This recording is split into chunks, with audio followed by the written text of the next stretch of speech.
I found this particular clip that Joy Reid's going to do extremely interesting, and it gave me a little pause to consider.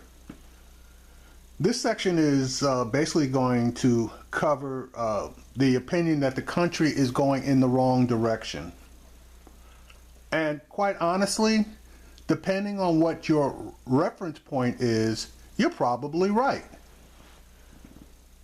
But again, it depends on what your reference point is.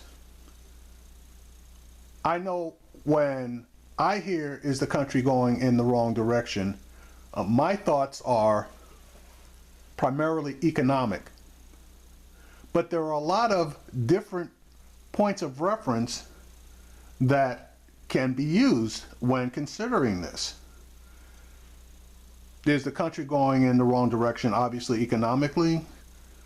Is the country going in the wrong direction militarily? Is the country going in the wrong direction as far as race relations are concerned? Is the country going in the wrong direction as far as cooperation between the political parties?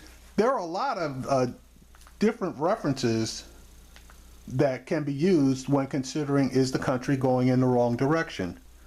Here's a clip from the Joy Reid show discussing is the country going in the wrong direction, and I guess the various reference points that are being used and what are being baked into those opinions and numbers. The first batch of polling since the start of the general election is a tale of two candidates on two very different paths. The Hillary Clinton convention bounce and the Donald Trump slump. Now take a look at this. A Washington Post ABC poll released just this morning has Clinton increasing her lead over Trump to 8 points. The latest NBC News Wall Street Journal poll has her ahead by a 9-point margin. And in a poll from Fox News, that lead expands to 10%.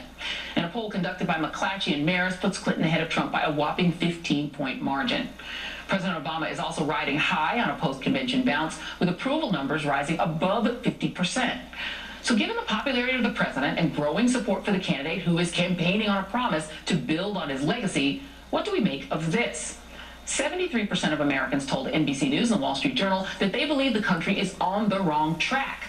So here to help us make sense of it all is someone who helped conduct that poll, Republican pollster Bill McInturff, and also joining me is Democratic pollster Fred Yang. Thank you guys both for being here. So this is actually my favorite question, this disconnect between people saying, I like the president, at least a majority saying I like the president, people giving Hillary Clinton higher numbers than the person who wants to undo what President Obama has done, and then also saying the country is on the wrong track. Bill McInturff, what does that mean? Well, it means, number one, that almost a majority of Americans still think we have a recession. 60% say they're still affected by They think that we're in a recession. Yes. Yeah. 60% say that they've still been affected by the Great Recession. And let's be honest, between Orlando, San Bernardino, what's happening around the world, who feels good? And I think that what it means is but on a separate question in NBC Wall Street Journal, a majority of people said they still feel optimistic and hopeful about this country. And I think that parallel between sure we're unhappy, but we're still optimistic is an important read about the American electorate. Yeah, and actually, let's take a look, Fred, at a couple of different data points that I think Bill is getting to.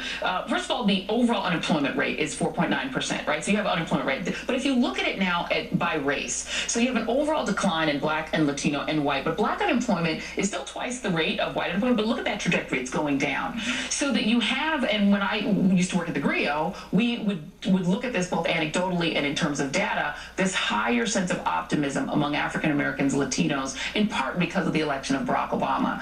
Could it be that when people are saying the country is on the right track, people who see the country as having evolved in a positive direction discount whatever they think about the economy? I think that's a great question. I think we're coming to the conclusion that for a long time, the right direction, wrong track measurement was a very accurate measurement of the zeitgeist. I think now, one of my favorite dumb pollster facts is there has not been a day when Barack Obama has been in office when the right when the right direction has been above the wrong track. Interesting. And so, look, there's good economic news. We could debate on how expansive it is or who it's reaching, but the economy is better now than it was when he took office. Sure, considerably. But we still have a high wrong direction. So what does that tell you? It's measuring other things, and I think it's measuring some of the things Bill said. Just this growing dissatisfaction with the system. And I think the one thing is, let's remember, at the end of 1999-2000, Bill Clinton had high approval numbers, and yet they elected a Republican. Change is always an important dynamic, no matter who's in office and how popular that person is. And isn't it also possible, I think that's really important, isn't it also possible that when some people say the country is on the wrong track, they may actually mean that they blame Republicans for that wrong track? And you may have some people saying, yes, we're on the wrong track, but we're on the wrong track because of police shootings, or we're on the wrong track because of racial imbalances and hostilities. We're on the wrong track for some other reason, gridlock in the House of Representatives, that people may be thinking wrong track, something other than the economy isn't good. Well, actually, that I think we know. The answer to that is the party in power is the party that's hurt by wrong track. African American Latino right direction is higher than whites appreciably, and it bounced up after this convention. So I don't think it's the black and Latino saying, you know, they're dissatisfied with this. But the other thing that's true about this campaign is we have another question saying, do you want to vote for change or keep the Democrats? It's 48 change, 50 keep the Democrats. It's 2 points. And so the reason this election could still likely close is that structurally, between wrong track and that sentiment for change, this ought to be a closer election than we're seeing right now in the polls. That's an interesting point, too, that in a way this is kind of a re-elect, right? It's not a literal re-elect, but it sort of is built like a re-elect. Is that a harder race to run for a Democrat than a trying to get a wave or a change election to happen? I don't think Bill feels sorry for us, but yeah, it's a challenging race. I mean, yeah. We have a president who's actually gotten more popular since the November 2014 election, which wasn't a great election for Democrats, and he's in much better shape now than 8 years ago. Does that actually matter for the person who's looking to succeed him? Absolutely, yeah. Okay. I mean, I think one of several reasons that Barack Obama beat John McCain 8 years ago was because of President Bush's unpopularity. Right. So Barack Obama's relative popularity is an important advantage for Mrs. Clinton. But again, things that Bill and I have been talking about, the change dynamic, it's kind of a difficult, challenging path to say, try to build on Barack Obama, but also this thirst for change that we're talking about. So there used to be sort of a belief among us non-actual pollster polling geeks that you could look at the metrics of the economy and sort of determine whether the out party or the in party would win. When you look at 4.9% unemployment rate, that actually looks like a pretty strong re-elect number. So can you still look at economic measures, regardless of how people may feel the economy is going, but when you actually look at employment rising, unemployment going down, GDP up, is it still possible to look at those metrics and sort of decide which way the election is going? In most academic models, the most powerful predictors of who wins or loses is presidential approval and the status of the economy. But the status of the economy is based on the rise in personal disposable income, and that's still a rocky measure. So again, guess what? Even with the president 50%, given the economy, if you look at academic models, the academic models would say this is a too close to call campaign. Right. And so the problem for Secretary Clinton is that structurally she's in a coin flip election, that because of the dynamics of the two candidates, she's doing better today. But as a structuralist, the race still ought to close because of the economic and the job approval numbers, this should not be an 8 to 10 point race, which is where we are at the convention. The race ought to close, but I still believe sitting here today, she should still win this election because of other factors we haven't touched on, which we have Donald Trump. Like sort of the demographics of this election. Who's going to vote, who's not voting. What do we think the non-white vote share is going to be? What is the projection? It's close to 30%. Yeah, 30. I still think it's 30%. In our polls, it's usually been 27 to 29. We haven't gotten to 30. But, you know, it's been the non-whites going to go up 2 points per campaign, and that ought to or could continue. The modest thing is, look, if it's not 30, it's 28. It'll be like last time. It's still a huge demographic shift in this country. That's one of the most important single changes in the last 20 years. And to bring us sort of full circle, non-white voters tend to think the country is on a better track than white voters, and yes. Isn't that could be dispositive? It is, and I think the other thing about the white electorate, and Bill pointed this out in the last couple of polls, is Hillary Clinton is beating Donald Trump with white educated voters. Yeah.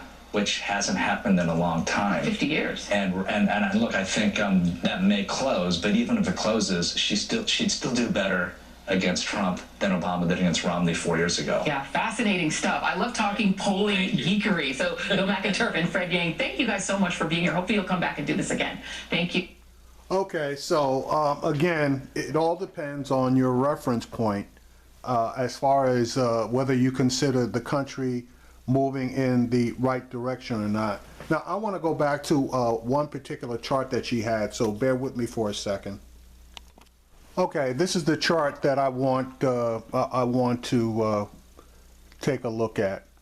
And if you notice, on the far left is January 2000, and you will see that the unemployment rate was fairly close. It was, I'd say, within 4 points. And I'm talking about the African American unemployment rate versus the white unemployment rate. Then you'll notice that the rates, they go up and they go down. They swing all the way to January of 2006, where it's right around 4% for white people, and it's right around 10% for African Americans. There's a few blips up and down. Now you notice from 2006 all the way up through 2010, the unemployment rates start peaking. They peak at January of 2010, where the white unemployment rate is just south of 10%. It's between 8 and 10%, so let's call it 9. But the African American unemployment rate is averaging around 18%. So you're talking about a 9% disparity. So as they've always said, when the economy gets a cold, African Americans get pneumonia. Okay, but now notice it starts falling. And as of January 2016, the white unemployment rate is back down under approximately, it's definitely under 5, and it looks like it's right at 4%. And the African American unemployment rate is somewhere north of 8. No, let's call it 9. So we're talking about a 5-point swing. So things in the African American community have improved on a percentage basis quite a bit more than the white community. But obviously they had a lot more room to improve. So that could be a reason why African Americans and the Hispanics have been running in between both. So that would be a reason why the African Americans and Hispanics, but primarily African Americans, think that things are improving and are on the right track, whereas the white community, even though there has been some improvement, the unemployment rate for them basically has improved by approximately 5 points from its peak. But for the African American community, their improvement has been approximately 10. Now, a lot of things are baked into that number as far as part-time, full-time jobs, etc. But just looking at the raw numbers, that is or could be a reason to give more support to the Democratic Party, because things for the minority communities have improved quite a bit.